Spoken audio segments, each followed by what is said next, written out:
Thank you. So my story begins with cheese. So I had a very serious bout of food allergies in college back in 2007 when I was at Stanford for the first time. And I had these scaly rashes that would appear after I ate, and we weren't sure what it was, but my lips would blow up and all over my upper body. And the doctors didn't know what to do with me, so they just said, take a strict vegan elimination diet, which was incredibly difficult for me because, as I mentioned, I love cheese.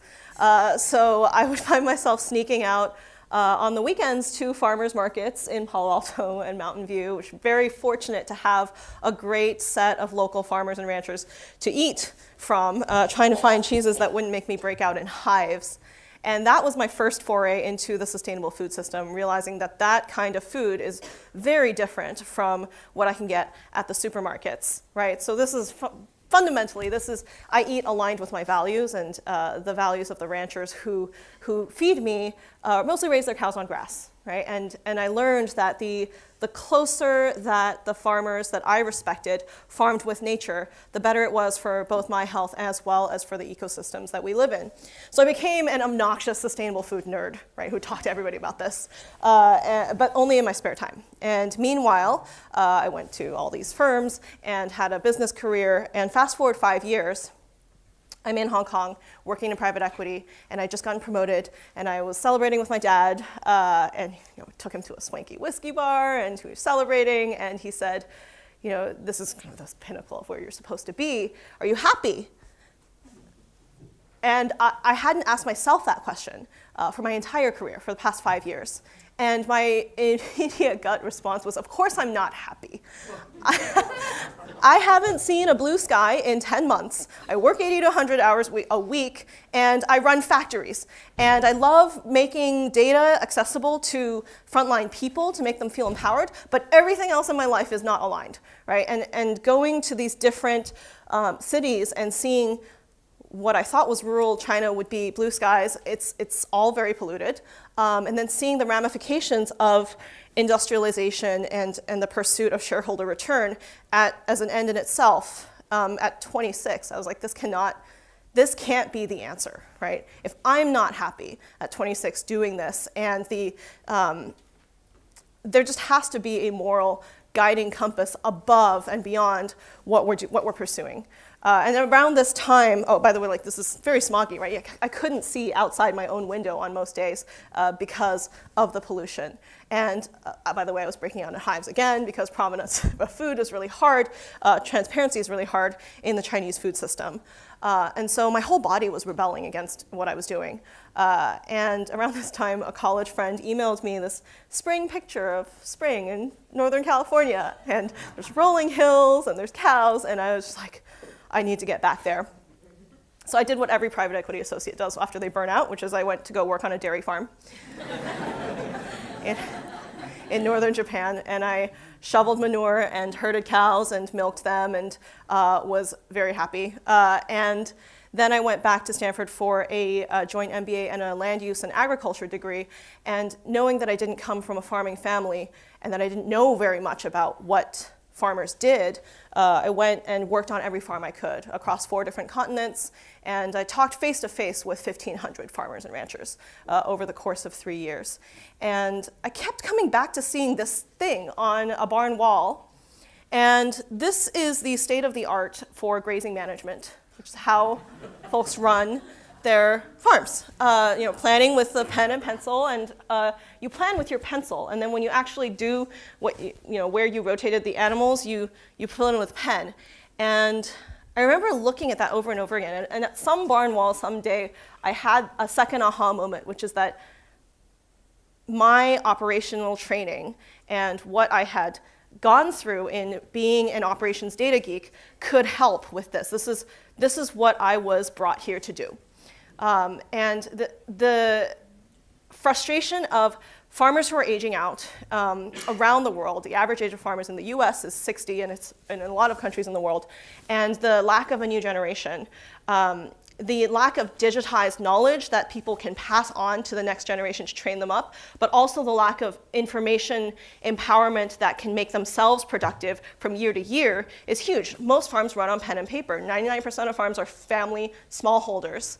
And so that was the insight that led me to build PastureMap, which is frankly just a really simple way to do that, but in technology, right? So the ability to increase productivity on farms is well researched. It's like that science of delivery stuff we heard about in the first opening plenary. You can triple or quadruple your productivity on grasslands, which means you grow 3 to 4 times more grass, which means you can stock more cattle, and by the way, increase the health of grasslands.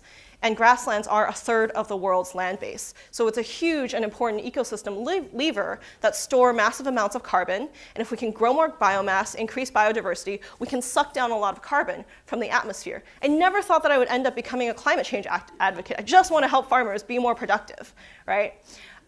So my vision, this is Donna Gamarkadar, who's one of the local ranchers in the Bay Area in California that's feed me. So my vision is to help her not only make more of what she has on her land base on her ranch, but also to create a knowledge base to other farmers and ranchers and the next generation around the world so that they can share their knowledge and accelerate innovation faster.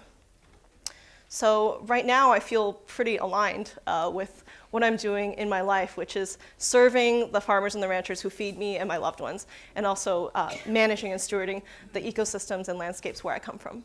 Thank you.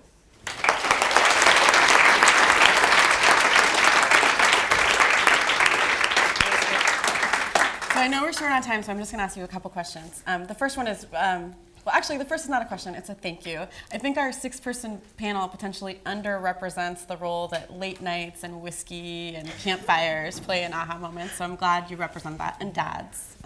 Yes. But the question is, we're talking about finding common ground this week. You are an Asian female with 3 Stanford degrees, and I am picturing you showing up, at a ranching conference in Kansas. And I just want to understand, first of all, how does that feel, and then how do you bridge that divide? Yeah, so my first conference was actually in Columbia, Missouri, in a sea of cowboy hats and big belts, and I walked in, and a kindly old rancher was like, "Ma'am, are you lost?" So finding common ground is actually one of my personal mantras for 2017, and the first thing is showing up. I think with the description of we want to retreat, it's tempting to retreat into our own camps, but I'm very conscious of the privilege that I have as an Asian presenting female entrepreneur, that people regard me with bemused curiosity. And that's an open door, right? I am under no illusion that if I were a Black female founder in rural America, my experience would be very different. And so I think that those of us who have the privilege to walk in through doors that are open to us have the responsibility to walk through those doors and show up and to kick down doors for everybody else to come.